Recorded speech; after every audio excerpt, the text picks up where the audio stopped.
पूछा करो। अच्छा, हाँ, गुंजन से। मनीषा तो मेरे से थोड़ा डरती है, पता नहीं क्यों। चलो ठीक है, आ जाओ। चलो करते हैं स्टार्ट फिर। ये क्या हो गया? अरे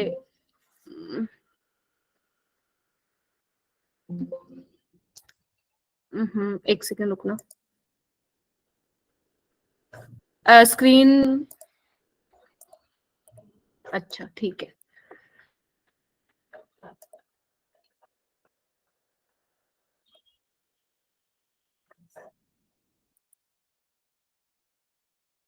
स्क्रीन नहीं विजिबल है ना? No ma'am. No ma'am. एक सेकंड में करती हूँ बेटा। चलिए ठीक है। गुंजन है, मैं आऊंगी ना तो ऐसा नहीं होना चाहिए। रिकॉर्डिंग ऑन कर दी ना? हाँ। ऐसा नहीं होना चाहिए कि मैं आ रही हूँ संडे को और तुम नहीं आ रहे। वैसे मेरा भी आई एम नॉट श्योर, ठीक है, लेकिन आना है सबको। ठीक है, चलिए। मैम जो पोस्टर आया था उसपे तो आपका और खुशी मैम का नाम लिखा था। हाँ लिखा हुआ है, तो मैं ट्राई कर रही हूँ, मतलब अभी तक है कि आऊंगी बेटा। ठीक है। अच्छा ठीक है। तो बेसिकली आज ना आपको पीएच और सोल्ट हाइड्रोलिसिस का कॉन्सेप्ट जो है पढ़ना है। देखो पीएच के आज हम काफी सारे क्वेश्चन करेंगे एंड पीएच के क्वेश्चंस को अपा को कैसे करना है ना, फॉर्मूलों को भी कैसे, देखो फॉर्मूले को भी रिवाइज करने का एक तरीका होता है अपना। ऐसा नहीं कि फॉर्मूला रट रहे हैं, पता ही नहीं कि किस तरीके से वो फॉर्मूला अप्लाई करना है क्वेश्चन पे, तो वो मैं सिखाने वाली हूँ। तो पीएच वाला थोड़ा टाइम टेकिंग है, क्योंकि हमने 10 मिनट 5-7 मिनट बातें की हैं। तो उसके अलावा सोल्ट हाइड्रोलिसिस वाला मैं आपको फॉर्मूले समझा दूंगी कि किस तरीके से अप्लाई करना है। देन आप जब मेरे को नेक्स्ट क्लास में मिलेंगे तो ये सोल्ट हाइड्रोलिसिस वाला, बफर एंड सोल्युबिलिटी प्रोडक्ट वाला इकट्ठे निपटा दूंगी। अगर मुझे लगेगा कि हाँ एक लेक्चर मुझे और इस पे स्पेंड करना चाहिए तो फिर हम इसको 4th लेक्चर तक एक्सटेंड कर सकते हैं, कोई प्रॉब्लम नहीं है। ठीक है, तो अभी हम पीएच वाले क्वेश्चन करते हैं। ठीक है, वेटेज मैंने ऑलरेडी बताई हुई है। एक बार मेरे को ना फटाफट ये 2 क्वेश्चन कर दो बेटा, है ना, फिर मैं आगे चलती हूँ।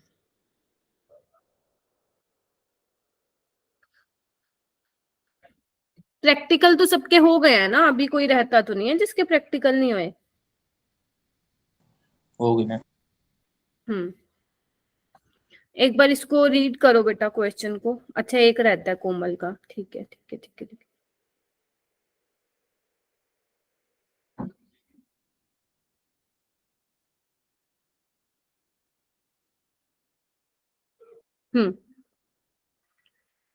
करना बेटा। एंड मुझे ये ना एक चीज की बड़ी खुशी होती है, क्योंकि आप लोगों के एग्जाम्स के दिन है ना, और आप तभी भी 30-32 के अराउंड स्टूडेंट्स जो है क्लास में रहते हो, मुझे वो बहुत अच्छा लगता है इस टाइम पे भी। तो यही मैं देखना चाहती थी अपनी क्लास में, क्योंकि लास्ट तक ना बहुत ये जर्नी ना, बहुत कहने की बात होती है, 1 साल बहुत बड़ा टाइम है ये, है ना। और आप लोग फ्री ऑफ कॉस्ट पढ़ रहे हैं, तो बहुत मुश्किल होता है एक टीचर के लिए ना, बच्चों को थोड़ा सा अपने साथ रख पाना, उनके साथ कनेक्शन बना पाना। बट या तुम लोग 30 बच्चे जितने भी तुम आते हो डेली क्लास में, तो बहुत अच्छा लगता है मुझे। एंड इसके लिए तो मैं जितना अप्रिशिएट करूँ उतना कम है। ये अच्छी चीज है बेटा तुम लोगों की ना। कोई बात नहीं अनुष्का, कोई बात नहीं बेटा। हाँ तो बताइए किसने कर लिया? एक बार रीड कर दूं statement. For a given temperature, sorry, for a given exothermic reaction Kp and K-P are the equilibrium constant T1 and T2 respectively, assuming the heat of reaction यानी delta H is constant in temperature range इतना। ठीक है, okay. It is readily observe that. अच्छा काफी students ने hand raise कर लिया भाई, क्या बात है। हम्म ओके, कोमल आप बताएंगी? Ma'am C. सी। डेल्टा एच कांस्टेंट है, जीरो नहीं बोला बेटा, जीरो नहीं बोला। जब जीरो होता है ना, डेल्टा एच जीरो होता है, उस केस में अपना मैम K1 इसमें के ये बराबर। बोला है ना कि हीट ऑफ रिएक्शन कांस्टेंट है, तो डेल्टा एच जीरो हो जाएगा। नहीं नहीं नहीं नहीं नहीं नहीं, पूरा पढ़ना है एक बार इसको। वो बोल रहे हैं कि आपके पास एक्सोथर्मिक रिएक्शन है, ध्यान से सुनना। आपके पास एक्सोथर्मिक रिएक्शन है, ठीक है, एंड Kp और Kp डैश उसका इक्विलिब्रियम कांस्टेंट है, temperature T1 and T2 respectively. तो वो कह रहे हैं इस टेम्परेचर रेंज में जब टेम्परेचर T1 से T2 हुआ, इस केस में डेल्टा एच कांस्टेंट है, मतलब चेंज नहीं हो रहा, बट रिएक्शन क्या है हमारी, एक्सोथर्मिक है ना, समझे गए यस क्या मैम। बोल रहा है वो, ठीक है, वो एक्सोथर्मिक रिएक्शन बोल रहा है। हाँ, तो अभी बताओ, बाकी कोई और बताए क्या आंसर होगा। मैम ये होगा KP less than KP dash. KP dash बड़ा होगा आप लोगों के अकॉर्डिंग, और मैम, कोई और। मैम केपी बड़ा होगा, मैम केपी बड़ा होगा फिर तो। हाँ, ए होगा मैम। फिर केपी बड़ा होगा। देखो ये क्वेश्चन ना बहुत अच्छा लग रहा है, मतलब बहुत अच्छा कह रही हूँ, अच्छा कॉन्सेप्ट है, और ना नीट में ना ये बहुत टाइम से पूछा भी नहीं गया है, तो इस बार हो सकता है सेम कॉन्सेप्ट पे आप लोगों से पूछ ले, तो मैं एक बार फिर आप लोगों को रिवाइज करा देती हूँ ये कॉन्सेप्ट क्या था, है ना। एक बार आ जाओ तुम लोग ना, कंफ्यूज नहीं होना है इसमें, और इसको कॉन्सेप्ट को एक बार रिवाइज कर लेना नोट से। देखो मैंने आपकी वांट ऑफ इक्वेशन मैं नहीं लिख रही हूँ, पहला अपना केस था जब डेल्टा एच 0 हो जाएगा, ठीक है, चेंज मतलब नेट चेंज जो है एंथैल्पी में वो 0 है, ठीक है, चेंज ही नहीं हो रहा है एंथैल्पी में, इन दैट केस आपका K1 K2 के बराबर था। फिर दूसरा केस ये आता है कि मान लो आपके पास एक्सोथर्मिक रिएक्शन है, यानी कि डेल्टा एच लेस देन 0 है, तो उस केस में K2 by K1 less than 0 होता था, और K2 K1 से छोटा होता था, and provided temperature T2 is greater than T1, यही होता था वॉन्ट ऑफ इक्वेशन हमारे पास आती है। तो बेटा इसका मतलब क्या हुआ, एक्सोथर्मिक में जब आपका टेम्परेचर राइज हो रहा है, उस केस में आपका इक्विलिब्रियम कांस्टेंट की वैल्यू कम है, तो इसमें भी यही पूछा गया ना, केपी डैश होगा T2 के लिए, एंड केपी होगा जब टेम्परेचर T1 है, तो अगर T2 ज्यादा है T1 से, तो फिर केपी ज्यादा होगा ना बच्चों केपी डैश से, क्लियर है।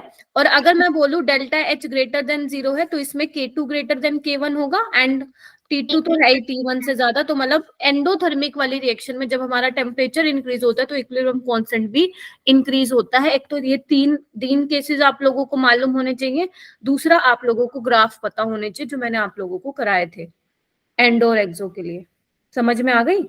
और एंडो एक देखो बेटा, एक ग्राफ का क्वेश्चन तुम्हें पक्का मिलेगा, लिख लो मुझसे, मतलब जितने भी केमिस्ट्री में ग्राफ है ना, जितने भी, चाहे मैं ऑर्गेनिक की बात करूं या फिजिकल की बात करूं, इनऑर्गेनिक में तो नहीं है, बस एक मोजले लो वाला है ग्राफ, अगर तुम्हें याद हो तो, ठीक है, और मोजले लो कह रही हूँ, मोजले वाला ग्राफ है जो उसने एक्सपेरिमेंट किया था पीरियोडिक टेबल में।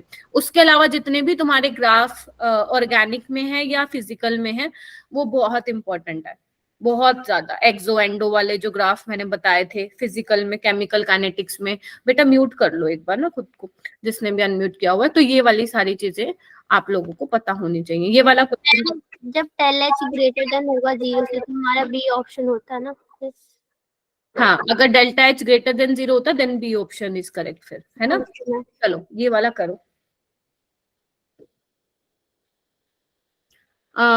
रीड करो बेटा स्टेटमेंट को ना, फिर मैं आगे चलती हूँ।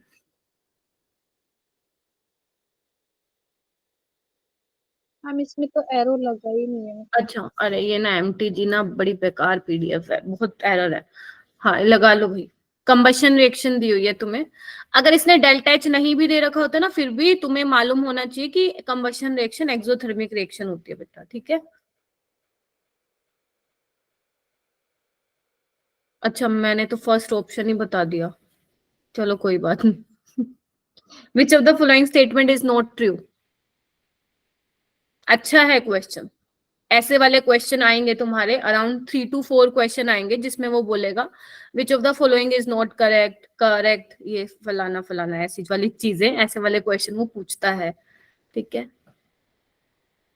दीपक प्रजापति, मैम सी।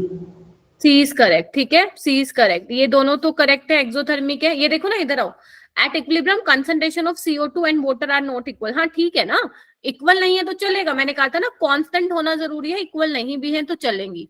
तो इसको मत देख लेना मैम कंसंट्रेशन तो सेम होती है, नहीं नहीं, जरूरी नहीं है कि सेम हो, कांस्टेंट होना जरूरी है, ठीक है। And addition of CH4O2 at equilibrium will cause a shift to the right, बिल्कुल ठीक है, अगर इनकी कंसंट्रेशन को बढ़ाओगे इक्विलिब्रियम फॉरवर्ड डायरेक्शन में शिफ्ट करेगा, कल ही पढ़ाया था ली चैटलियर प्रिंसिपल। प्रांशु तुम कल की रिकॉर्डिंग देख लेना बेटा, या वैसे कहीं से पढ़ रहे हो तो हो गया है केमिकल इक्विलिब्रियम ना, और आयनिक भी थोड़ा स्टार्ट करा दिया था मैंने।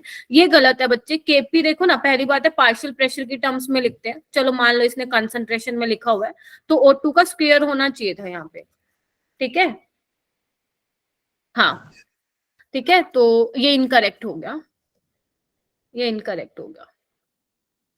चलो अब आओ आगे, पीएच के इस क्वेश्चन को कैसे करना है बेटा, इधर आओ। ये ना कुछ पॉइंट्स मैंने आप लोगों के लिए लिखे हैं बेटा, एक बार थोड़ा सा ना ध्यान से देखना है इन चीजों को, ठीक है। देखो अपन ना, देखो अभी तो मेरे को नहीं लगता है कि बोर्ड्स के टाइम पे ड्रॉपर बैच वाले स्टूडेंट तो आ जाएंगे, बट मुझे ऐसा नहीं कहीं से फील हो रहा है कि जो रेगुलर स्टूडेंट्स हैं वो आएंगे, है ना। तो आप लोगों की मुझे लग रहा है फिर classes after your board exam he resume होंगी। तो इन दैट केस मैं आपको पूरा बना के भेज दूंगी क्या शेड्यूल रहेगा, है ना। एक तो हमें वो भी करना है, पूरे 11th की केमिस्ट्री के फॉर्मूले रिवाइज करने हैं, 11th के अलग 12th के अलग करने हैं, वो पूरा एक क्लास, मतलब बहुत सारी चीजें हैं। तो जब आप आओगे ना, थोड़ा सा अपना फ्रेश माइंड से आना, जो एग्जाम अच्छा जाएगा, बहुत अच्छा जाएगा। फिर उसके बाद अपना प्लीज प्रॉपर अपना नीट पे फोकस रखना है, तुम लोगों को दिन रात मेहनत करनी है। अब आओ इधर, अगर मैं बात करूं कैलकुलेशन ऑफ पीएच में, तो सबसे पहले मैं बात करूंगी स्ट्रॉन्ग एसिड के केस में, जब तुम्हें स्ट्रॉन्ग एसिड गिवन हो, ठीक है, स्ट्रॉन्ग एसिड गिवन हो। इधर आओ, इसमें जो पीएच का फॉर्मूला, बेसिकली जो पीएच का फॉर्मूला है वो आप सभी को याद होना चाहिए, minus logarithm of H plus, hydronium ion की कंसंट्रेशन होती है, दिस इज योर पीएच, एक ये वाला formula. And pH plus pOH 14 होता है एट 25 डिग्री सेल्सियस।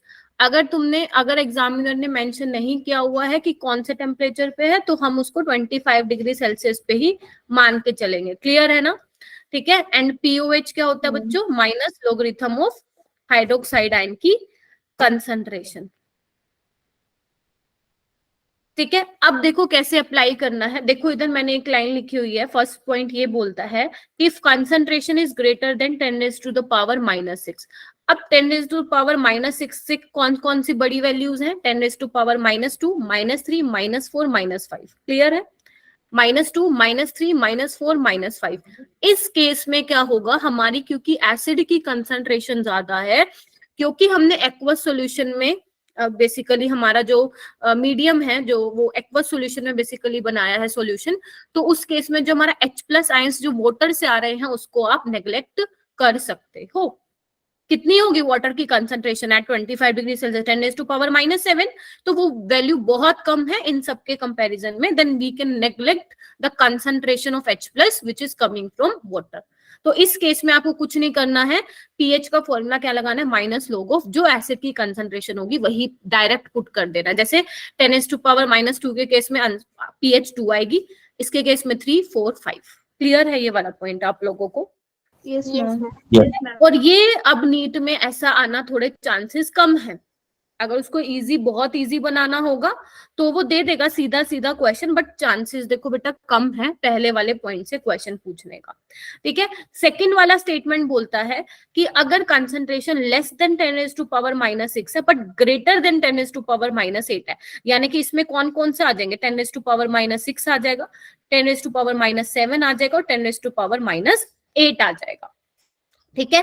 अगर तुम्हें ये कॉन्सेंट्रेशन देखने को मिली एसिड की, then you can't neglect the concentration of H+ which is coming from water, ठीक है। तो वाटर की कंसंट्रेशन, जो वाटर H+ और OH नेगेटिव में टूटेगा ना, तो H+ की कंसंट्रेशन आप नेग्लेक्ट नहीं कर सकते हैं। तो आपको 10⁻⁻6 सपोज एसिड की कंसंट्रेशन, उसमें आपको वाटर के H+ की भी लेनी पड़ेगी, तो इन दोनों का टोटल जो H+ आएगा वो आपको निकाल के फिर पीएच वाली फॉर्मूले में पुट करना है, क्लियर है। Yes ma'am. ये एग्जाम आपको लिखने की जरूरत नहीं है, एग्जाम डोज ऑलरेडी अपलोडेड है उसमें ड्राइव फोल्डर में, वहां से देख लेना, वहीं से ही मैंने इसको स्क्रीनशॉट लिया है, ठीक है। इधर देखो, अगर थर्ड पॉइंट, यहाँ से ज्यादा क्वेश्चन आते हैं तो अगर आएगा तो वो यहीं से ही देगा। If concentration is less than 10⁻⁻8, अगर कंसंट्रेशन 10⁻⁻8 से कम है, 10⁻⁻10 है, -9 है या -10 है, एसिड की बता रही हूँ मैं अभी फिलहाल, ठीक है। तो इसमें इसका मतलब क्या हुआ, इसका मतलब तुम समझ पा रहे हो क्या, वाटर की कंसंट्रेशन जो है, जो H+ वाटर से आ रहा है उसी की 10⁻⁻9 -7 है, तो उससे बहुत कम है ना, इट मीन्स हमारा सॉल्यूशन बहुत डाइल्यूट है, तो इन दैट केस हमें सिर्फ उस केस में क्या करना है तुम लोगों को, जो वाटर से H प्लस की कंसंट्रेशन है विच इज इक्वल टू 10⁻⁻7 वही कंसिडर करनी है और पीएच लिख के आ जाना 7। ये सबसे इजी होता है, ठीक है, तो ध्यान रखना। देख लो एक बार जल्दी से 3 पॉइंट्स को रिवाइज करो, क्योंकि आप लोगों को मालूम होना चाहिए फॉर्मूले अप्लाई कैसे करना है, रट्टा नहीं मारना है कुछ भी, ठीक है। तो ये 3 पॉइंट। थर्ड पॉइंट बता दीजिए एक और बार।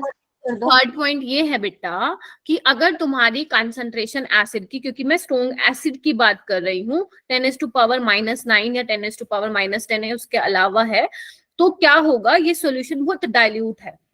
डाइल्यूट मतलब समझ रहे हो ना, एसिड की कंसंट्रेशन बहुत कम है उसमें, देखो ना कितनी है, 10⁻⁻9। इससे ज्यादा तो जो वाटर से H प्लस की कंसंट्रेशन है वही ज्यादा है।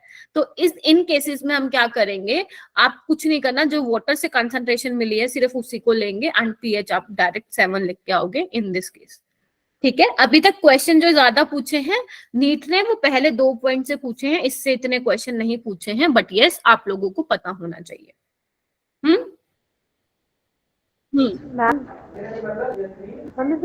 लॉग की वैल्यू हमें याद रखनी पड़ेगी। लॉग की वैल्यूज, हाँ बिल्कुल, मैंने कल याद करवाई थी। कल आप थे क्लास में, बच्चे नहीं थे ना, एक बार लेक्चर देख लेना। लॉग की वैल्यूज जो मैंने कल वाले लेक्चर में याद करवाई थी आप लोगों को, वो आप लोगों को याद करनी ही है, कोई अगर वगर नहीं चलेगा, वो आपको याद करनी है। देखो अभी इन 3 पॉइंट से मैंने ये 2 क्वेश्चन लिए हैं, आप इसको करके दिखाइए बच्चे। और जो ये फर्स्ट क्वेश्चन है ना, ये बहुत फेमस है, जो अभी मैंने लिस्ट पे क्वेश्चन लिखा है, ये बार बार ना एग्जामिनर किसी ना किसी लैंग्वेज को, इसकी लैंग्वेज को ट्विस्ट करके वो पूछ रहा है नीट में। हालांकि दिस इज फ्रॉम 2006, बट हाँ ऐसे क्वेश्चन आए हुए हैं बहुत बार, तो इस साल हम एक्सपेक्ट कर सकते हैं। वैसे इक्विलिब्रियम से जनरली जो क्वेश्चन आता है वो तुम्हारा उससे आता है, बफर से आता है या सोल्युबिलिटी प्रोडक्ट से आता है क्वेश्चन, जो हम नेक्स्ट क्लास में करेंगे, ठीक है। ये वाला क्वेश्चन करो आप ट्राई।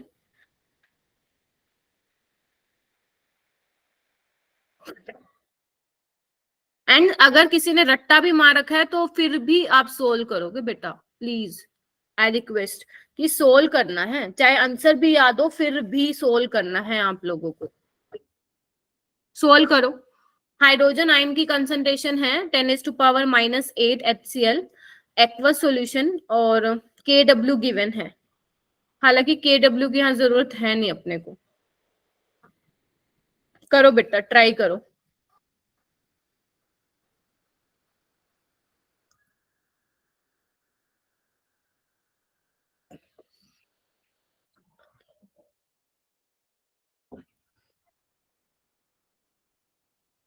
अरीब करो।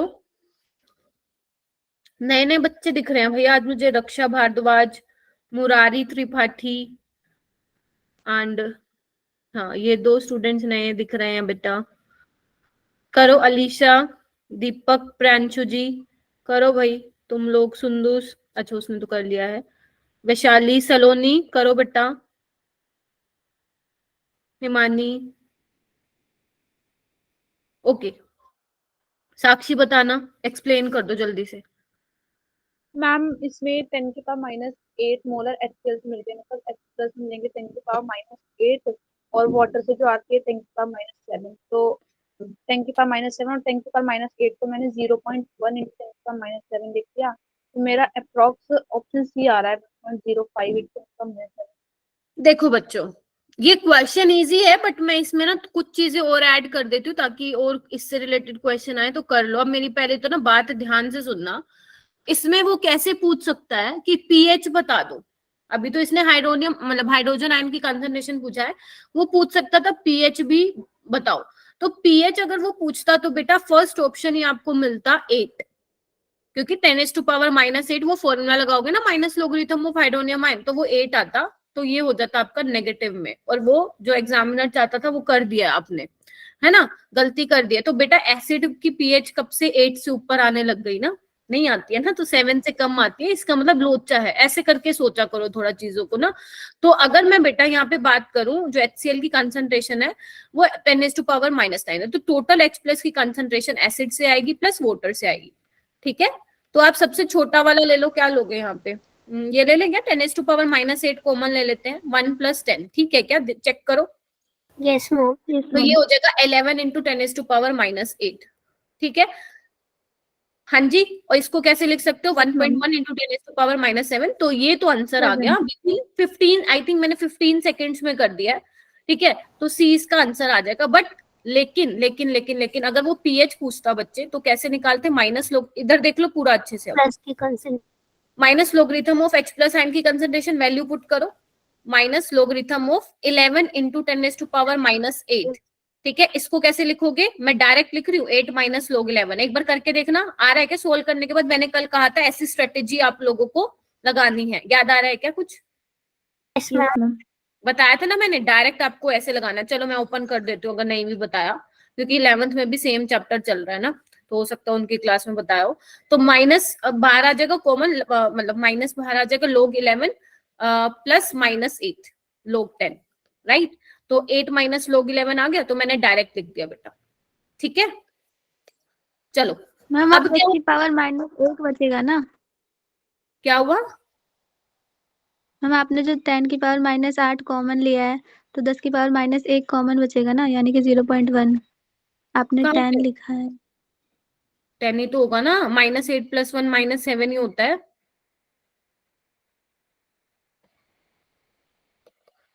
इतनी भी अच्छा मैम वो 7 है, मुझे 9 लग रहा है, सॉरी। इतनी बुरी नहीं है मेरी मैथ, ठीक है। चलो ठीक है, चलो आ जाओ, चलो ठीक है। ये क्या हो गया? 8 - log 11। अब इधर देखो, मैंने कहा था log 11 याद रखना 1.04। देखो यहाँ पे उसने कहीं भी मेंशन नहीं किया, मतलब अगर फिर पीएच का भी सवाल होता तो मेंशन नहीं करता log 11 क्या होता है, तो आप लोगों को पता होना चाहिए log 11 1.04 होता है। इसको जब आप सोल्व करोगे तो 6.9 समथिंग आएगा। मैं तो कहूंगी डायरेक्ट ये तो याद कर लो, ये क्वेश्चन ना बार बार आता है पेपर में, बट एक बार टाइम हो तो क्रॉस चेक कर लेना, टाइम ना हो तो डायरेक्ट लगा के आ जाना 6.9, जब आपको क्या दिया हो 10⁻⁻8 HCl दिया हो एंड आपसे वो पीएच पूछ रहा हो। क्लियर है ये वाला? Yes ma'am. अच्छा, आप लोगों ने क्या सेकंड वाले क्वेश्चन के लिए हैंड रेज किया हुआ है क्या? Yes ma'am. अच्छा, ये तो इजी है। PH of Yes, ma'am. 0.01 molar OH की concentration NaOH solution will be. एक बार मुझे बोलने दिया करो ना, तुम लोग, मेरी आवाज कम हो जाती है तुम लोगों के आगे, पता है कितने तुम चलो आओ। pH of 0.01 molar NaOH solution क्या लगा, क्या है इसका आंसर बताओ भाई। MC बी 12 होगा ma'am. 12. pH equal to minus के log 12 OH की कंसेंट्रेशन तो 10 की पावर बी कौन बोला था? प्रियांशु ने बोला था मैम, प्रियांशु ने भी बोला मैम गलती से नहीं। ये गलती तुम नीट में करोगे और लगा के आओगे बी नेगेटिव हो जाएगा, फिर कहोगे मैम गलत हो गया था। इधर देखो NaOH पूछा है ना, तो समझ गए ना, pH तो 2 आएगा, सॉरी POH 2 आएगा, राइट। POH 2 आएगा, Yes, ma'am. pH को 14 में से माइनस कर देना, ठीक है। तो अगर बेस है तो वो OH की कंसंट्रेशन बताएगा, ठीक है। चलो इधर आओ, ये देखो नेक्स्ट अपन चलते हैं। अभी तक अपन ने क्या डिस्कस किया? PH of strong acid and strong base वाला कंडीशन है, वो स्ट्रॉन्ग उसके लिए, एसिड और बेस के लिए, ठीक है। इधर देखो ये वाला देखो बेटा, अगर तुम्हें मान लो मिक्सचर दिया जाए, ठीक है, अगर मान लो तुम्हें 2 स्ट्रॉन्ग एसिड का मिक्सचर दिया जाए, डजंट मैटर कि वो मोनोबेसिक है, डायबेसिक है, ट्रायोबेसिक है, वो कुछ भी दे सकता है। वो दे सकता है H2SO4 दे सकता है, तुम्हें S3PO4 दे सकता है, बेस की टर्म्स में बात करूं तो वो तुम्हें बेरियम हाइड्रोक्साइड दे सकता है, ठीक है। तो वो दे सकता है कुछ भी जिसकी एसिडिटी बेसिसिटी जो है तुम्हें फिर पता होनी चाहिए। देखो इस केस में क्या करना है तुम्हें, अगर स्ट्रॉन्ग एसिड है, याद है तुम मोलैरिटी ऑफ मिक्सचर का फॉर्मूला निकालते हो, M1V1 + M2V2 divided by V1 + V2, तो वही है ये सेम। अगर तुम्हें H+ की कंसंट्रेशन निकालनी है तो वो क्या होगा, M1V1 N फैक्टर, ध्यान रखना क्योंकि हम कई बार ना ये नहीं लिखते ना तो हमारा क्वेश्चन गलत हो जाता है। M1V1 N factor, M2V2 N factor, V1 + V2, ये तुम अपने उसमें करते होगे एग्जाम में भी, जो तुम टाइट्रेशन वगैरह करते हो तो ऐसा कुछ N1V1 N2V2 लगाते हो, ठीक है। तो अब जो तुम्हारी जो टोटल H+ की कंसंट्रेशन आएगी ना, वो तुम्हें कहाँ पुट करनी है, इस वाले फॉर्मूले में करनी है। जब तुम्हें 2 स्ट्रॉन्ग एसिड दियो, ध्यान से सुन लो क्या बोल रही हूँ, 2 स्ट्रॉन्ग एसिड दिए हो, अगर 2 स्ट्रॉन्ग बेस दिए हो तो फिर H+ की कंसंट्रेशन नहीं आएगी, वो OH नेगेटिव की कंसंट्रेशन आएगी, M1V1 N factor + M2V2 N factor divided by V1 + V2, and in that case pH + POH 14। पहले OH नेगेटिव से POH निकालोगे, फिर POH से पीएच निकालोगे 14 में से माइनस करके, ठीक है। यस मैम मैंने आपसे इसका क्वेश्चन पूछा था, एन फैक्टर नहीं लगाया था इसलिए आंसर नहीं आ रहा था। हाँ, तो अब ना ये तुम अपने दिमाग में बिठा लो कि ये फॉर्मूला तुम्हें याद ही ऐसे करना है। M1V1 प्लस M2V2 वाला नहीं करना, एन फैक्टर जरूर इंक्लूड कर देना। अगर देखो मोनोबेसिक है, मतलब एसिड तुम्हारा है ना, तो उसमें कोई प्रॉब्लम नहीं होगा, वो 1 आएगा। बट अगर इन केस अगर दूसरा कुछ एसिड दे दे तो वहां पे थोड़ा सा फिर गलत आंसर आ जाएगा, ठीक है। तो सी वाला भी हो गया, ये वाला देखो डी वाला। इन केस में क्या है, जब आपको एक स्ट्रॉन्ग एसिड दिया हो, एक स्ट्रॉन्ग बेस दिया हो, उन केस में, उस केस में क्या फॉर्मूला लगेगा, तो ध्यान से सुनना। मैंने ना मोड लगा दिया, देख पा रहे हो, मोड लगाने का मतलब है मेरी वैल्यू पॉजिटिव आनी चाहिए, है ना। अच्छा, तो देखो M1V1 N factor minus M2V2 n factor का मोड लगा दिया V1 प्लस V2। देखो यहाँ पे मैंने ऐसे क्यों लिखा हुआ है, अगर तुम्हारा मान लो OH नेगेटिव के नंबर ऑफ मोल्स ज्यादा है तो ऑब्वियसली बात है उसकी वैल्यू ज्यादा आएगी, ठीक है। ध्यान से सुन लो मैं क्या बोल रहा हूँ। तुमने एक मिक्सचर में HCl और NaOH लिया हुआ है ना, NaOH के मोल्स ज्यादा है, बचेगा क्या लास्ट में, NaOH बचेगा आपके फ्लास्क में। तो इसका मतलब आपका सोल्यूशन कैसा है, बेसिक है, तो आपके पास उससे हाइड्रोक्साइड की कंसंट्रेशन आएगी, ना कि H प्लस की। तो अगर हाइड्रोक्साइड की आई उससे POH निकालो, POH से PH निकालो। अगर H प्लस की कंसंट्रेशन ज्यादा है, नंबर ऑफ मोल ज्यादा है, तो आप डायरेक्ट H प्लस निकल जाएगा इस वाले फॉर्मूले से। एंड क्या आया, हाँ, फिर उसके बाद पीएच वाले फॉर्मूले में पुट कर देना। देखो एक बार, ठीक है क्या, तीनों एक बार देख लो फॉर्मूले। 3 पॉइंट पहले क्लियर किए एंड 3 पॉइंट अभी ये बता दिए, 6 पॉइंट बता दिए अभी तक मैंने, ठीक है। चलो उसके बाद लास्ट पॉइंट, ये वैसे मैंने बता दिया था, तुम्हें एक बार फिर एक्सप्लेन कर देती हूँ। अगर मान लो तुम्हें पीएच निकालनी हो वीक एसिड मोनोप्रोटिक, मोनोप्रोटिक मतलब समझ गए, जो सॉल्यूशन में एक H प्लस देगा, उस केस में तुम्हें अगर पीएच निकालनी हो, एक बार देख लो फिर मैं करके दिखा देती हूँ। याद है ये याद है जो बार बार करती हूँ मैं करके, C00 C minus C alpha C alpha C alpha, है ना। तो H प्लस की कंसंट्रेशन क्या है, C अल्फा। अगर तुम्हें H प्लस की कंसंट्रेशन निकालनी है तो you have to calculate C alpha, है ना। तो अब अल्फा कैसे निकालोगे, Ka/C निकालोगे, है ना। Ka आपको दिया होगा, कंसंट्रेशन दी होगी, निकाल लेना। और पीएच कैसे निकालोगे, minus logarithm of H plus. तो यानी कि ये वाली वैल्यू यहाँ पे आके पुट कर दोगे। समझ में आ गए, एक बार फिर से रिवाइज कराऊं क्या, एक बार आ जाओ, इधर आओ। सबसे पहले है तुम्हारे पास स्ट्रॉन्ग एसिड, इस केस में क्या होता है, ये सबसे इजी होता है, जिसमें आपको क्या ध्यान रखना है कि अगर कंसंट्रेशन मेरी 10⁻⁻², -2, -3, -4, -5 है, तो तुम्हें डायरेक्ट वही कंसंट्रेशन पुट करनी है पीएच वाले फॉर्मूले में। अगर 10⁻⁻⁻6, -7, -8 है तो उसमें वाटर वाली भी ऐड करनी है। अगर 10⁻⁻10, -10 या उससे ज्यादा है, जो कि देगा नहीं एग्जामिनर, तो तुम्हें कुछ नहीं करना, पीएच 7 लिख के आ जाना है, ठीक है। ये क्वेश्चन हो गया। फिर उसके बाद अगर दो स्ट्रॉन्ग एसिड का मिक्सचर है तो M1V1 एन, अपने मन में बोलो M1V1 N factor plus M2V2 n factor, क्योंकि सारा खेल फिजिकल में फॉर्मूले का, ट्रस्ट मी क्वेश्चन होगा बहुत इजी, फॉर्मूला बेस्ड आएगा, है ना। फॉर्मूला आता है तो 4 नंबर, नहीं तो नहीं, छोड़ के आओगे फिर। M1V1 N factor M2V2 n factor divided by V1 plus V2। Strong base के केस में सेम, बस वो OH नेगेटिव की आएगी। इसमें थोड़ा सा ना हमारा स्टेप बढ़ जाता है, number of step in case of OH negative में। And mixture of a strong acid strong base, minus आएगा, पता चले प्लस लगा के आ गए। M1V1 N factor minus N2V2 N factor divided by V1 plus V2, समझे गए। चलो वीक एसिड के केस में H प्लस क्या होगा, ध्यान रखना, ओसवाल्ड डाइल्यूशन किस केस में लगाते हो आप लोग, मोनोप्रोटिक वाले में। जो हम ये फॉर्मूला डिराइव करते हैं ना, alpha is equal to √K/C, वो कौन से वाले केस में करते हैं, मोनोप्रोटिक में, जहां पे सिर्फ एक ही H प्लस वो देता है।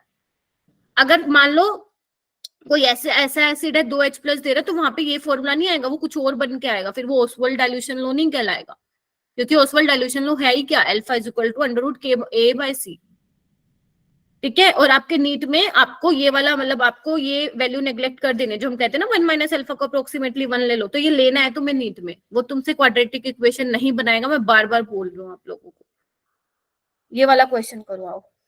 सेम क्वेश्चन एक जेई में भी था, तो वो मैंने होमवर्क में दे दिया तुम लोगों को, अभी ये करो, जिसका हो जाए हैंड रेस करना बस।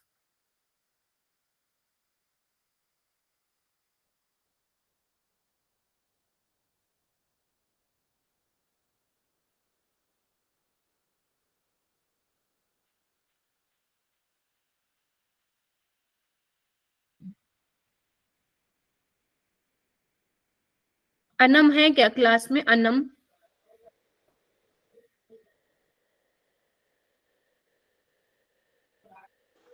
मैम मैं भी अनमी हूँ। कौन? मैम शबनम आईटी से। अच्छा ठीक है ठीक है, okay now got it. Okay okay बेटा ठीक है। Yes ma'am. हाँ चलो, हो रहा है क्या? आपसे क्या मैम पूछते? हाँ नीचे वाली स्लिप भी उसी का पार्ट है। हाँ हाँ हाँ, आपको बताना है ये चारों सॉल्यूशन को देख के किस केस में पीएच 1 के बराबर है बेटा।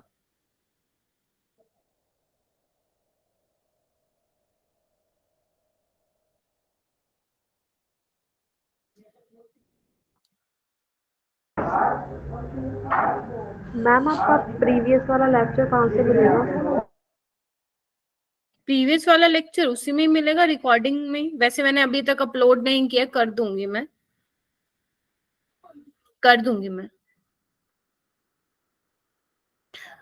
ओके ठीक है, क्या आंसर आ रहा है बेटा सबका? Ma'am D, option D. Option D. Ma'am D. अच्छा तुम, अच्छा इसको देख के बोलो डी, बी या डी, एक बार चैट बॉक्स में बोलो ना।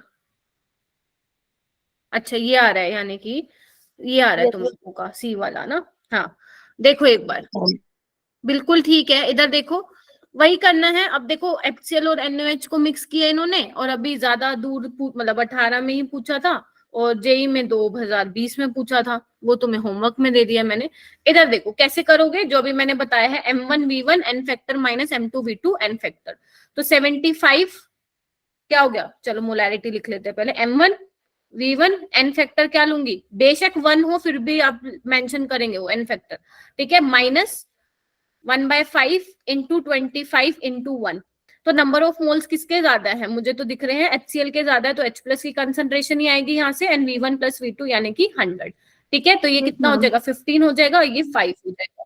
तो ये 10/100 यानी कि ये आ जाएगा तुम्हारा 0.1। तो 10⁻⁻1 यानी कि pH आ जाएगा 1।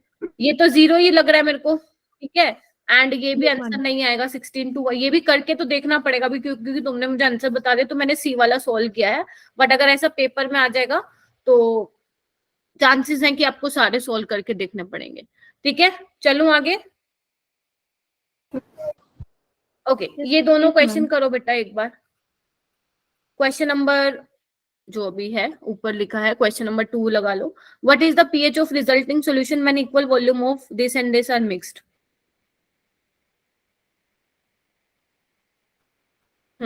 हाँ बेटा चलो।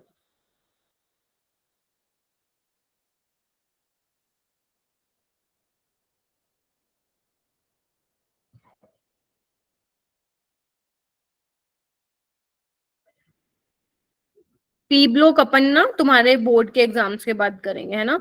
अभी तुम आराम से अपने स्कूल के एग्जाम्स दो।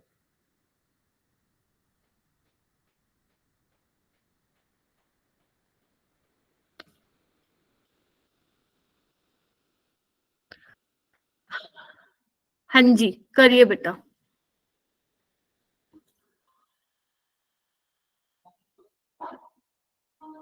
मुस्कान कैसे किया?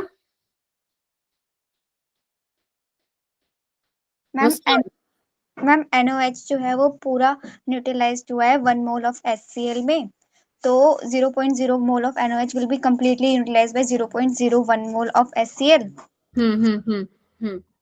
NOH जो लेफ्ट होगा वो 0.1 माइनस 0.01 होगा, उसका आंसर आएगा 0.09 मोल। एज इक्वल हमें दिया हुआ है कि इक्वल वॉल्यूम है सॉल्यूशन की, तो OH माइनस का OH माइनस निकालेंगे तो 0.09 ओवर 2 इज इक्वल टू 0.045 मोल आएगा। उसमें हम हमें POH मिला है, तो मैम हम pH लगा लेंगे माइनस करके 49। ठीक है, हाँ ऐसे ही करना था वैसे तुमने जो बोला है। देखो इसको मैं थोड़ा सा, आप थोड़ा सा इसको ना जल्दी भी कर सकते थे, विद इन 10 सेकेंड्स। वो कैसे कर सकते थे मैं थोड़ा बताती हूँ आप लोगों को, और पूरा सोल्व भी करके दिखाती हूँ। इधर देखो तुम इससे क्या समझ रहे हो कि जो NOH के मोल्स है वो HCl से ज्यादा है, ठीक है। 0.01 NOH के जो मोल है इज न्यूट्रलाइज्ड बाय HCl, बोलो ना। तो तो लेफ्ट कितना कितना बचेगा? Yes, ma'am. 0.09 मोल NaOH के बचेंगे, ठीक है। यानी कि कहने का Yes, क्या ma'am. मतलब है, आपका सॉल्यूशन क्या होगा? बेसिक होगा, क्योंकि आपके बाकी तो सोल्ट बन गया आपका, राइट। बचेगा क्या? NaOH बचेगा, सॉल्यूशन बेसिक है। अगर सॉल्यूशन बेसिक है तो pH ग्रेटर देन 7 आएगी, तो A नहीं हो सकता, C नहीं हो सकता, B नहीं हो सकता, D is the correct one. समझे? Yes ma'am. और बाकी कैसे करोगे? बाकी आप वैसे ही करोगे जैसे आप लोगों को करना है। NaOH का कंसंट्रेशन जो है ये आ जाएगा मोल पर लीटर, ठीक है। और इसको आप OH नेगेटिव की कंसंट्रेशन आ गई, POH निकालेंगे, देन POH को फिर 14 में से माइनस करके pH निकालेंगे, तो एग्जैक्ट तुम्हारा आ जाएगा 12.65। अब इसमें तुम्हारा ना log 9 बनेगा आई गेस, है ना। तो log 9 को पता है ना कैसे करना है तुम्हें? 3 का स्क्वायर लेना है। हम जब 2 से डिवाइड करेंगे मैम तो मैम लोग मिनिमम 0.045 नहीं 4.5 बनेगा। अच्छा अच्छा अच्छा अच्छा, अरे एक सेकंड, अरे सो सॉरी। हाँ, लोग कितना आ रहा है? 0.04। हाँ। अब देखो भाई, तुम अलग अलग आंसर बोलोगे तो मेरे को समझ नहीं आएगा। इसको जल्दी से कर दो ना सोल्व। मैम 4.5 हाँ, ठीक है। तो 45 इंटू 10⁻⁴ कितना आएगा फिर? ये -3 आएगा ना। तो इसको आप log 45 को कैसे सॉल्व करेंगे? 0.5 log 45 को कैसे सोल्व करेंगे बच्चे? 5 into log 9 0.7 Yes. अरे मैम log 5 तो लेना plus जल्दी, log हम 9। डायरेक्ट वो 4 भी तो ले सकते हैं। अरे एक सेकंड, हाँ अलीशा तुम बोलो, पहले बोलो। मैम मतलब कि 5 लेना जरूरी है। अगर तो क्या लोगी डायरेक्ट फिर तुम बताओ? 0.04 ले लेंगे तो हमारा log 4 इंटू 10⁻⁻² नहीं आएगा। ना, 0.045 लेना बेटा। 45 इंटू 10⁻⁻³ आएगा। 0.04 नहीं लोगे तो आंसर सही नहीं आएगा इसका। फिर log 45 ही लेना पड़ेगा अगर तुम इसको पूरा सोल्व कर रहे हो तो। और log फिर उसको आगे 5 इंटू 9 लेना, फिर उसका प्रॉपर्टी लगाओगे log 5 प्लस log 9। और log 9 कैसे लोगे? 3 का स्क्वायर। तो ये बहुत लंबा कैलकुलेशन होगा जब तुम करोगे, और ये नीट का क्वेश्चन है। तो इसको जैसे मैंने पहले बताया आप लोगों को वैसे सोल्व करना है। यहाँ से कॉन्सेंट्रेशन निकालो एंड pH फिर निकालना पड़ेगा। इतना भी अप्रोक्सीमेशन नहीं ले सकते हो। 4, 5 तो लेना पड़ेगा ना बेटा पीछे। चलो ये वाला करो, सेकंड वाला करो। Which of the following salt will give highest pH in the water? किसकी pH ज्यादा होगी? अरीब हो रहे हैं क्या क्वेश्चन सोल्व? हो क्या क्लास में? हाँ ठीक है, आज चुप हो ना। ठीक है, क्या आ रहा है इसका आंसर? Na2CO3। का है सी? क्योंकि ये जो सॉल्ट है स्ट्रॉन्ग एसिड और वीक बेस का सॉल्ट है इसलिए। हाँ वैसे तो ये सोल्ट हाइड्रोलिसिस से क्वेश्चन है, बट ठीक है मैंने यहाँ डाल दिया, अब कर लो लगे हाथ। ठीक है, तो इधर देखो ना, आंसर तो सी ही है। ये देखो ना, KCl और ये दो स्ट्रॉन्ग एसिड और स्ट्रॉन्ग बेस का है। ठीक है, तो ये this is not your answer. इसका pH 7 ही रहेगा। NaCl भी सेम है, स्ट्रॉन्ग एसिड और स्ट्रॉन्ग बेस का। ये भी कॉपर का हाइड्रोक्साइड स्ट्रॉन्ग बेस में ही आता है। याद करो, मैंने आपको वो कल वो दिखाया था ना एक, हाँ आपको जहां पे मैंने सारी लिखी हुई थी। NH2SO4 स्ट्रॉन्ग एसिड है, तो इसका भी pH 7 ही आएगा। और तो ये हो जाएगा आपका स्ट्रॉन्ग बेस का मिक्सचर है एंड वीक एसिड। ठीक है, तो ये उसका सोल्ट बन जाएगा। और इसका pH जो होगा बेसिक मीडियम होगा, बिकॉज NaOH स्ट्रॉन्ग बेस है और H2CO3 is your weak acid. तो आपका सॉल्यूशन बेसिक होगा। In that case pH is greater than 7 और सबसे ज्यादा इसी में ही आएगी। ठीक है, ये वाला क्वेश्चन करो। वो क्वेश्चन मुझे पूरा सोल्व करने की नीड है तो बताओ। आ रहा है ना 12.65, पता चले सोल्व करने पे आ ही नहीं रहा है, तो प्लीज टेल मी कि मुझे पूरा सोल्व करने की जरूरत है तो मैं कर देती हूँ। मैम अप्रोक्सीमेटली आ रहा है, मैंने भी पूरा नहीं किया था। अच्छा, नहीं एग्जैक्ट आएगा। हाँ, हो सकता है कि 12 पॉइंट, देखो अगर तुम, जैसे मैंने आप लोगों को pH का सिखाया ना, जैसे log 9 का ऐसे ध्यान रखो, log 3 का स्क्वायर, तो हम क्या कर रहे हैं याद करो। मैंने log 3 आपको बोला था एग्जैक्ट वैल्यू होती है 0.477, बस मैंने आपको कहा था log आप 3 की वैल्यू याद रखेंगे 0.5। ठीक है, तो आपका 12.65 नहीं आएगा, उससे थोड़ा सा हल्का फुल्का आगे पीछे रहेगा। मैम 0.4 ली थी मैंने। हाँ, मैम जो भी आपने लिया था तो 12.6 नहीं, 5 नहीं आ रहा होगा आपका एग्जैक्ट, उसके बिल्कुल आगे पीछे आ रहा होगा, बिल्कुल मैम हल्का सा फर्क आ रहा होगा। बोलो। मैम मैंने मतलब 0.04 लेकर करा था तो मेरा 12.61 आ रहा था, और जैसे अब 0.45 लेकर करा तो 12.39 समथिंग आ रहा था। नहीं नहीं नहीं नहीं, ये होना नहीं चाहिए। मैंने कल सोल्व करवाया था 0.05, 12.6 समथिंग आ रहा है। दोबारा चेक करना भाई एक बार तुम लोग, ठीक है। ये ओके वाला मैम। क्वेश्चन करो।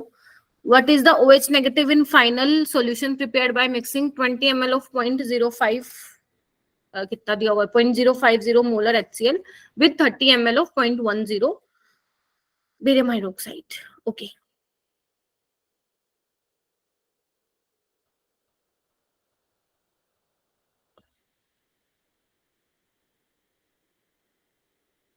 और मैन्युअली सोल्व करना उसको, कैलकुलेटर में मत यूज करना उस क्वेश्चन में, ठीक है।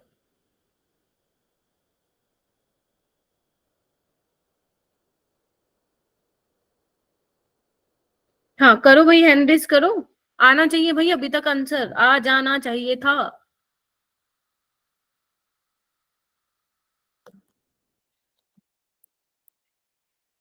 आया किसी का? मेरे को दिख ही नहीं रहा हैंड रेस किए हुए कि क्या हो गया फोन को। अच्छा, अनुष्वा, अलीशा एंड साक्षी ने किया हुआ है।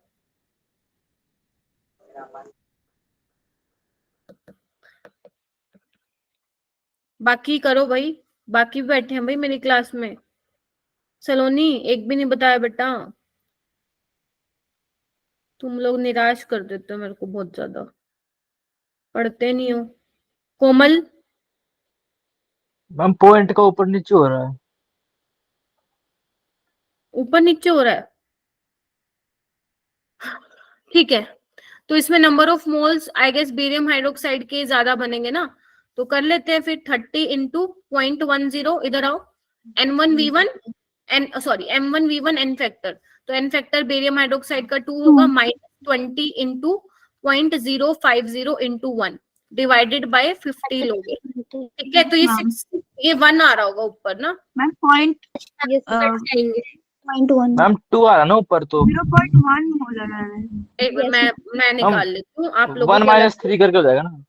ठीक है, देखो इधर कितना आ रहा है, ये अपना 6 हो जाएगा ऊपर, और मिली इक्विवेलेंट -1 वन वो ये आ 1 जाएगा 1, 5/50 एंड ये आ रहा होगा फिर आप लोगों का जाएगा मैम 0. डी आ रहा होगा आप लोगों का। Yes ma'am. Yes Yes, ma'am D. Second को रेड कलर कहाँ गया, ये आ रहा होगा 0.1, हाँ मैम डी आ रहा है। मैम ठीक है। इजी थी कैलकुलेशन, कुछ खास नहीं था, मतलब कुछ था ही नहीं। ये वाला क्वेश्चन करो।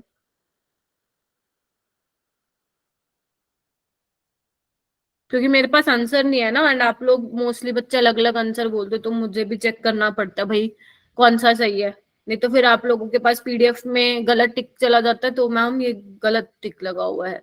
Equal volume of 3 acid of pH 3, 4, 5 are mixed in a vessel, what will be the H+ concentration in the mixture. ये तो मेरे से बहुत बच्चों ने अलग से भी पूछा था ये वाला, साक्षी ने, मनीषा ने।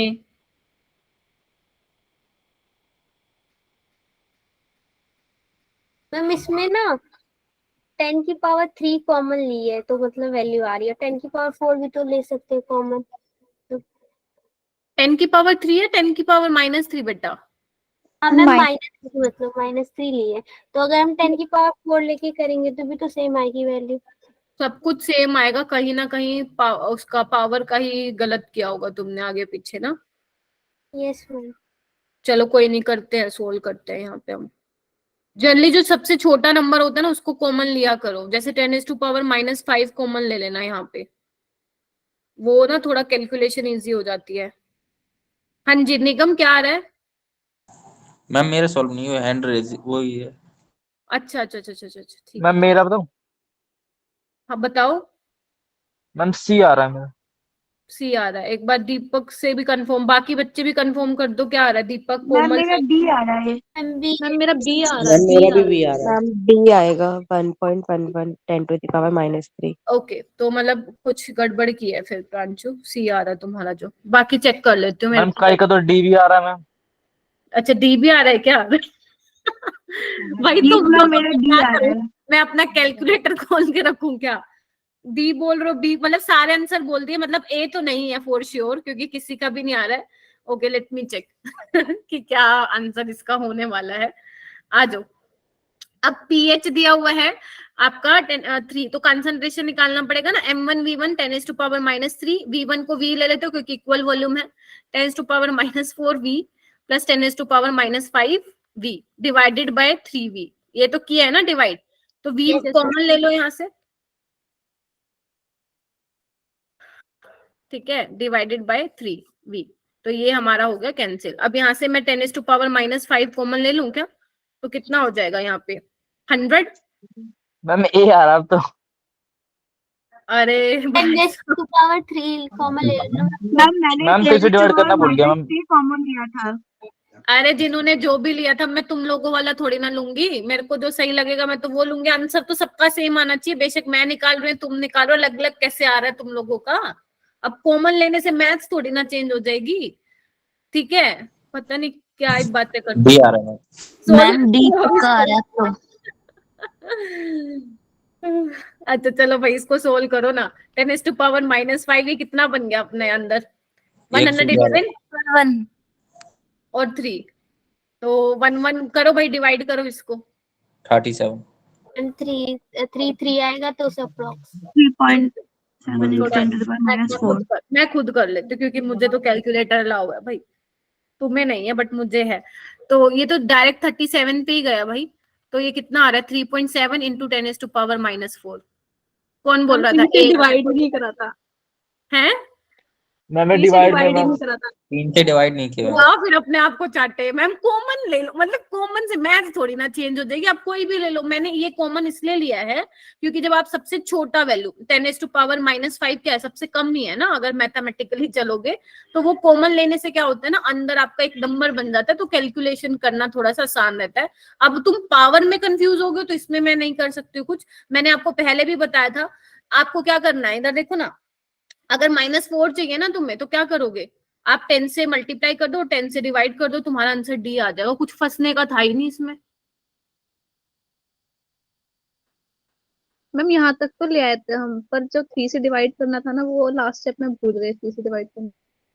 और तभी तुम लोगों का सी बी आंसर आ रहा था, और एग्जामिनर भी कितना चालू है, उसने दिए भी हुए हैं बी और सी वाले आंसर ना। चलो ठीक है, कोई बात नहीं भाई, तुम ना मतलब पेपर में ऐसे मत करके आ जाना प्लीज, और फिर मेरे को बाहर आके कहो मैम हमारा ही ठीक है, एनटीए को आंसर जो भी एनएमसी है फिलहाल कंडक्टिंग बॉडी, मैम हम तो ना वो चैलेंज करेंगे क्वेश्चन को, हम तो ठीक करके आए हैं, तो थोड़ा सा ध्यान से देखना बेटा चीजों को ना। जेई में तो गड़बड़ हुई है भाई बहुत इस बार, पेपर में केमिस्ट्री के बहुत सारे क्वेश्चन को गलत बता दिया एनटीए ने। चलो ये वाला क्वेश्चन करो। How many liter of water must be added to 1 liter an aqueous solution of HCl with a pH of 1 to create an aqueous solution with pH of 2? मतलब तुम लोग इतना कॉन्फिडेंस रखते हो खुद पे, टीचर को गलत ठहरा दोगे तुम लोग को, लेकिन ये नहीं मानोगे कि तुम गलत हो। मतलब दाद देनी पड़ेगी तुम लोगों के ना कॉन्फिडेंस की स्टार्टिंग में, तो भाई भयंकर हो तुम लोग भी ना, सच बता रही हूँ मैं। चलो ठीक है, करो इस क्वेश्चन को करो।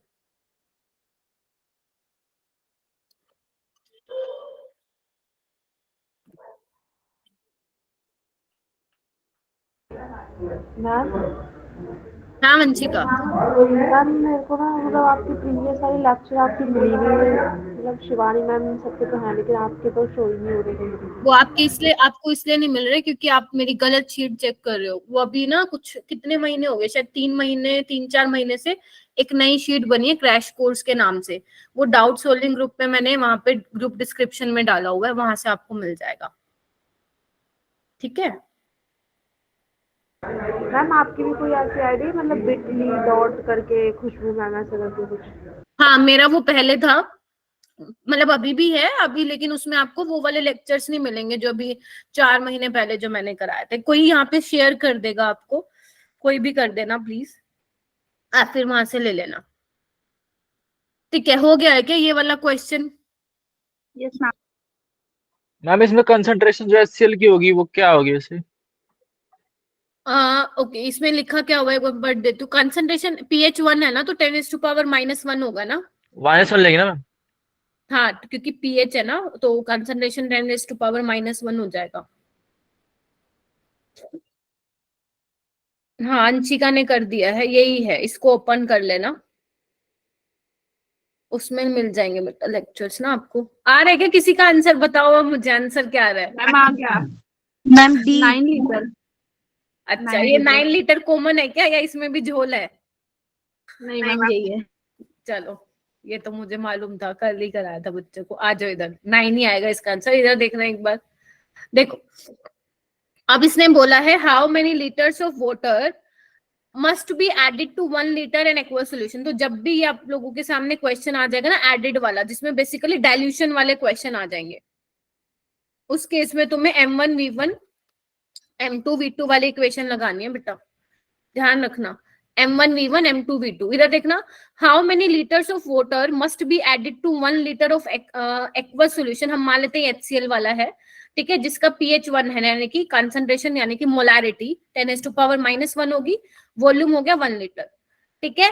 M2 क्या होगा? 10⁻⁻2। V2 हमें निकालना है, देखो एक बार। Yes ma'am. V2 हमें नहीं मालूम है, ठीक है, तो V2 नहीं मालूम है, तो यहाँ पे निकालो, कितना आ रहा होगा तुम्हारा? 10 आ रहा होगा, 10 लीटर। लेकिन अगर तुमने, वैसे तो ऑप्शन में नहीं है, लेकिन अगर ऑप्शन में 10 होता तो बहुत ज्यादा चांसेस होते गलती करने की। तो बेटा V2 जो होता है ना, वो तुम्हारा टोटल वॉल्यूम होता है। टोटल वॉल्यूम, जैसे मान लो स्टार्टिंग में 1 लीटर ही था, ठीक है, 1 लीटर था, ये V1 था आपका, ठीक है, तो टोटल वॉल्यूम कितना हो गया आपका? V2 10 लीटर है, मतलब आपने कितना और डाला होगा उसमें? 9 लीटर और ऐड किया होगा।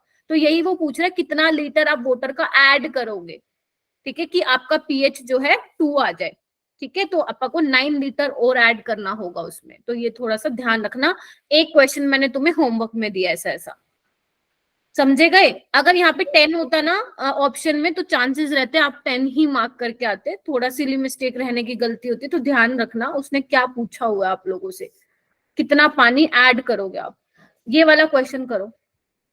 मैम मैं 10 ही ढूंढ रही थी, मुझे मिला नहीं, तो मैं फिर +1 करके देख रही थी, 11 भी दी तो मैंने -1 कर दिया। हाँ, तो वही मुझे मालूम है ना, यहाँ गलती, बाकी उसने एग्जामिनर ने नहीं दिया 10 ऑप्शन में।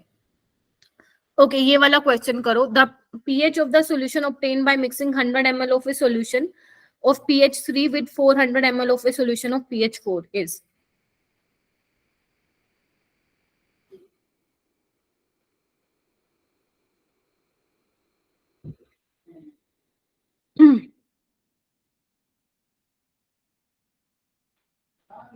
कुछ बच्चे बोल ही नहीं रहे हैं कुछ, ऐसा क्यों? 6-7 बच्चे ही बोल रहे हैं। मैंने मना किया है क्या बोलने के लिए किसी को?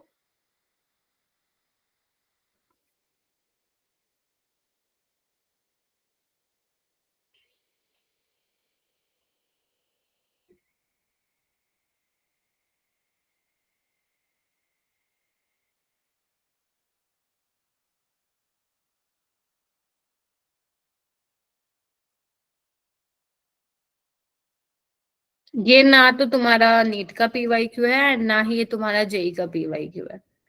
ये तुम्हारा कहाँ से है? कहीं किसी बुक से है, कहीं से तो होगा मैम। ठीक है, तो ये क्वेश्चन करो।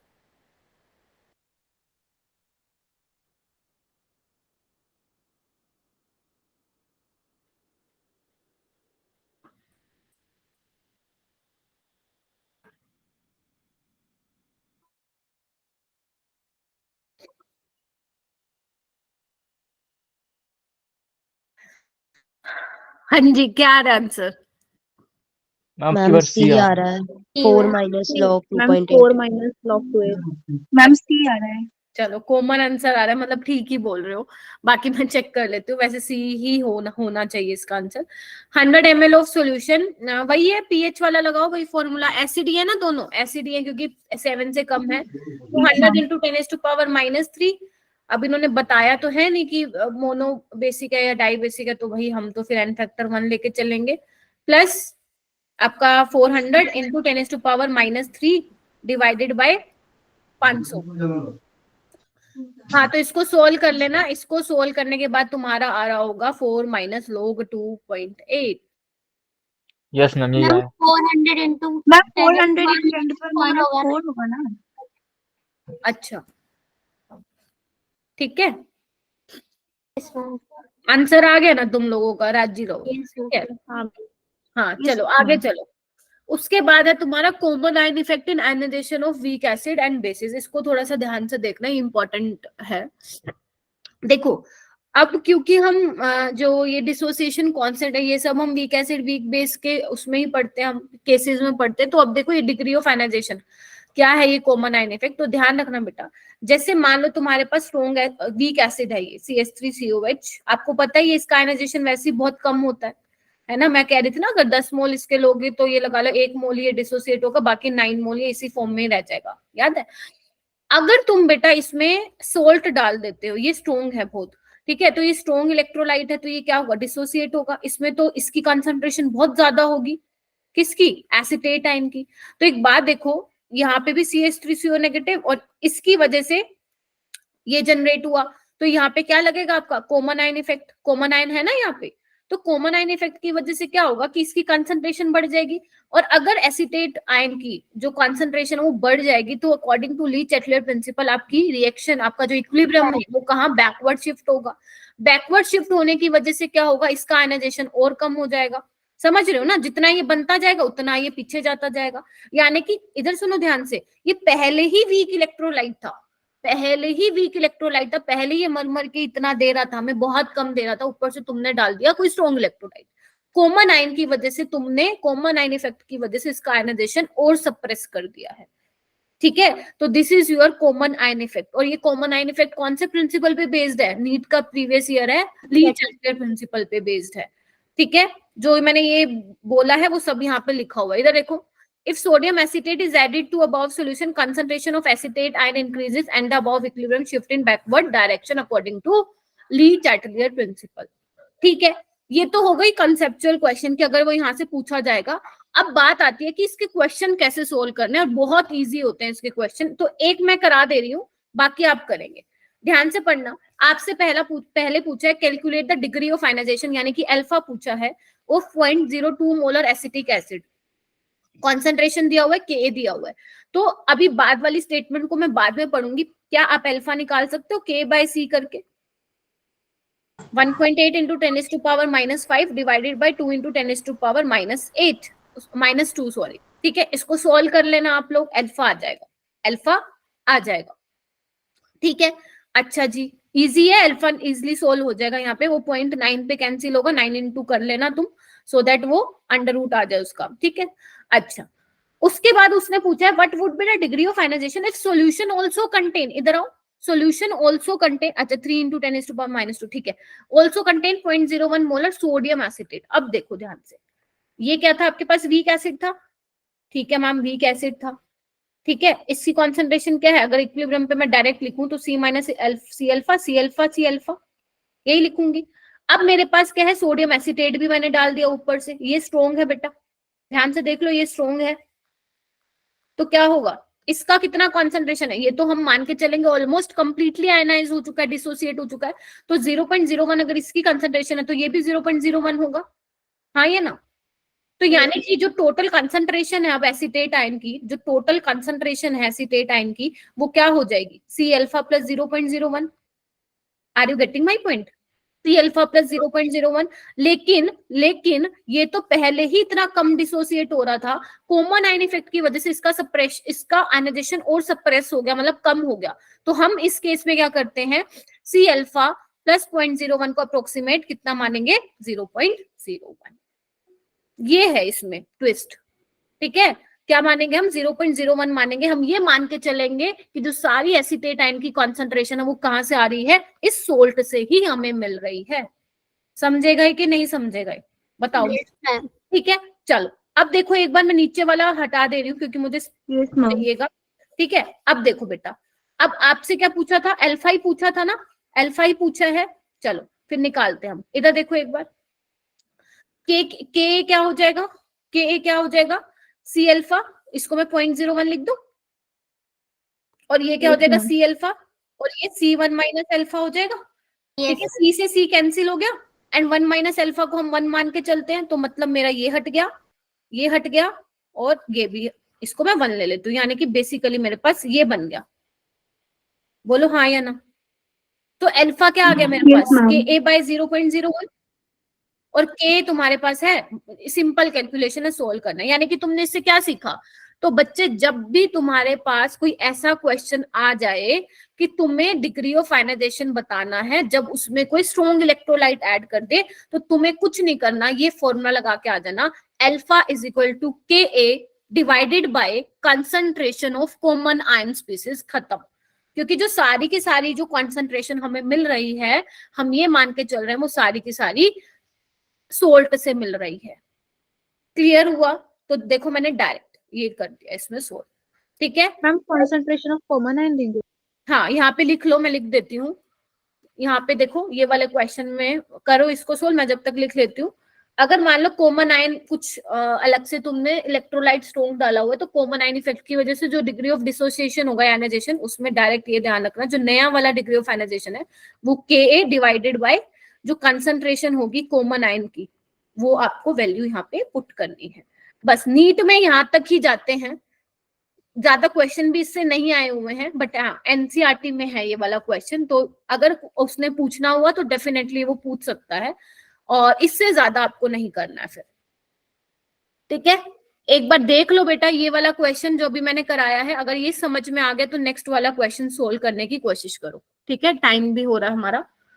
Calculate the degree of ionization of इतना इतना दिया हुआ, अब देखो पीकेए दिया हुआ है तुम्हें, के नहीं दिया हुआ अब, और उसने कुछ दिया भी नहीं हुआ, एक्स्ट्रा कुछ इंफॉर्मेशन नहीं दी हुई। तो आप लोगों को ध्यान रखना है क्या क्या, पीके क्या होता है, माइनस लोग ऑफ के। अब एंटी लोग तो लेने नहीं बैठोगे, नहीं लेने बैठोगे ना, तो आपको ध्यान, ये वाली वैल्यू तो जरूर ध्यान रखनी है। जब भी पीके 4.05 4.74 होगा तो के होगा तुम्हारा 1.10⁻⁻5, ये ध्यान रखना आपको। अगर एंटी लोग आते हैं निकालने तो डेफिनेटली आप निकाल सकते हो। ओके चलो मैम फिर एंटी लॉग की वैल्यू गिवन रहेगी हमें? देखो हाँ गिवन रहेगी, लेकिन इस वाले क्वेश्चन में नहीं दिया हुआ था एंटी लोग की वैल्यू। क्या नाम है प्रियांशु? 4.7 हाँ नीट पे तो मिलनी चाहिए ना वैसे। हाँ मिलनी चाहिए, लेकिन मैं भी कह रही हूँ ये वाली याद रख लो तुम प्लीज। पीके अगर 4.74 है तो उसका के ये होगा, ये याद रखो, क्योंकि काफी सारे क्वेश्चन में आता है ये पीके ये वाली वैल्यू ना। ओके हो जाएगा ना solve? Yes ma'am. Yes ma'am. Ma'am जो कंसंट्रेशन था मैम, इसमें कॉमन हमारा H+ होगा ना?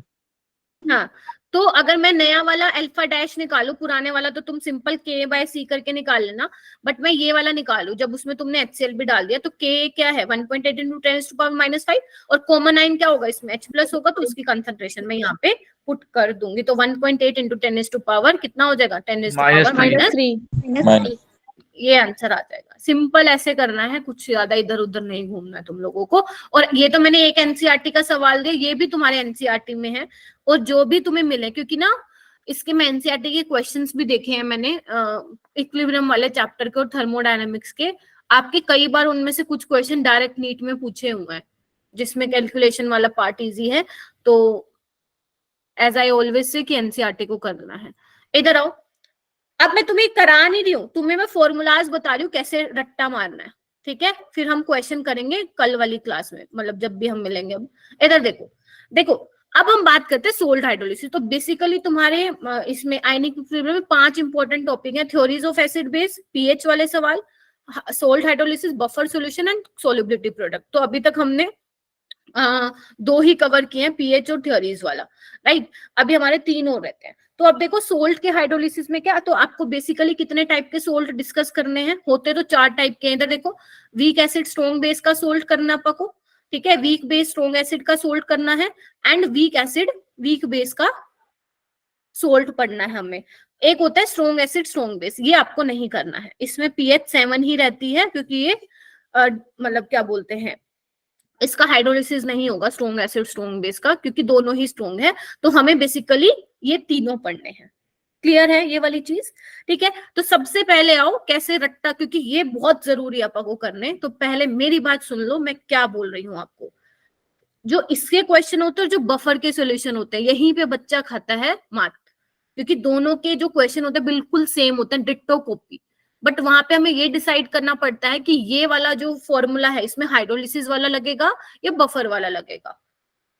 ठीक है, तो मैं आपको दोनों बताऊंगी, पहले आप आज ये वाला सीख लो। पहला है तुम्हें सोल्ट ऑफ वीक एसिड और स्ट्रॉन्ग बेस, मैंने तुम्हें एक एग्जांपल भी लिख के दिया हुआ है यहाँ पे।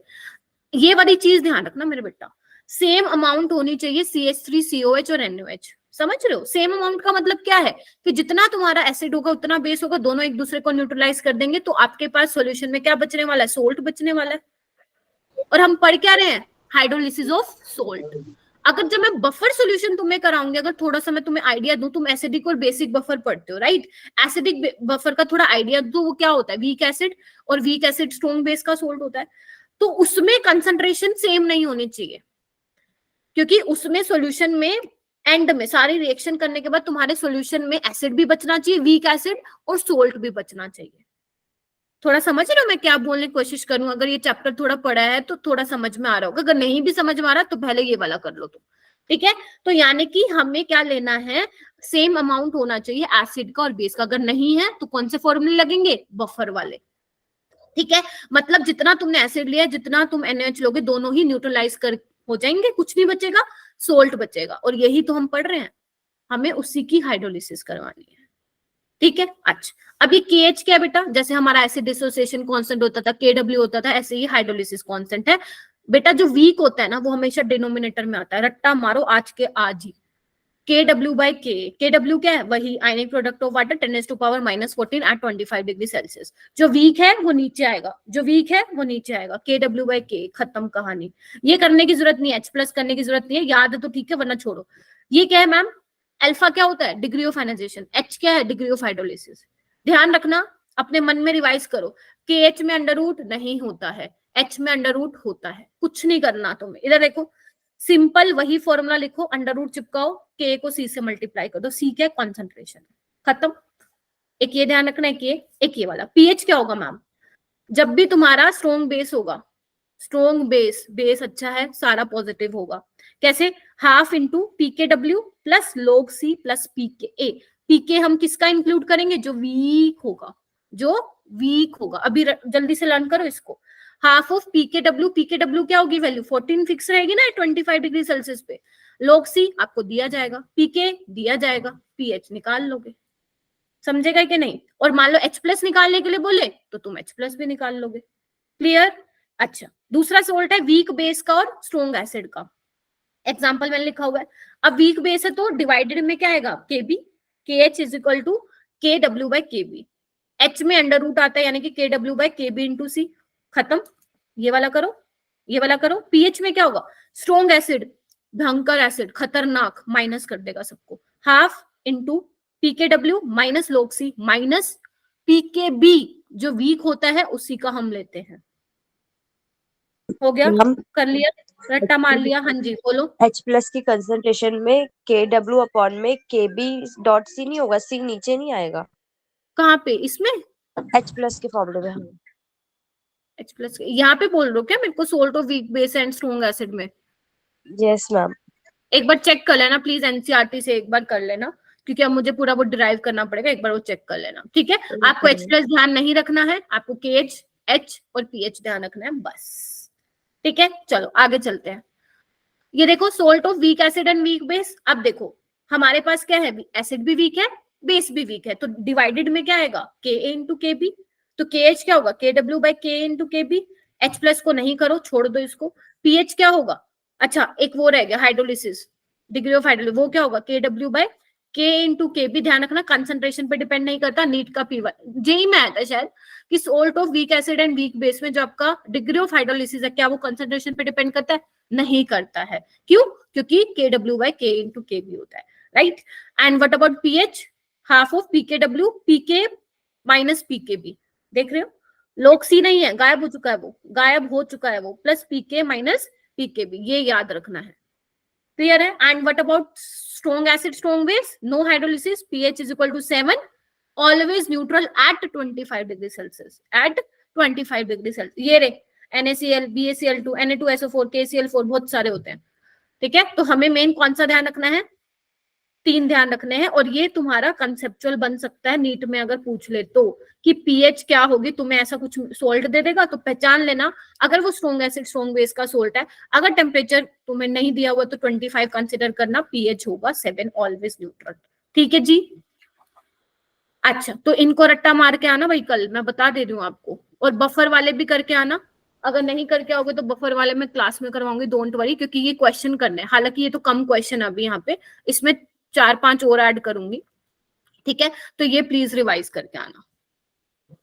मैंने बता दिया है किस तरीके से करना है।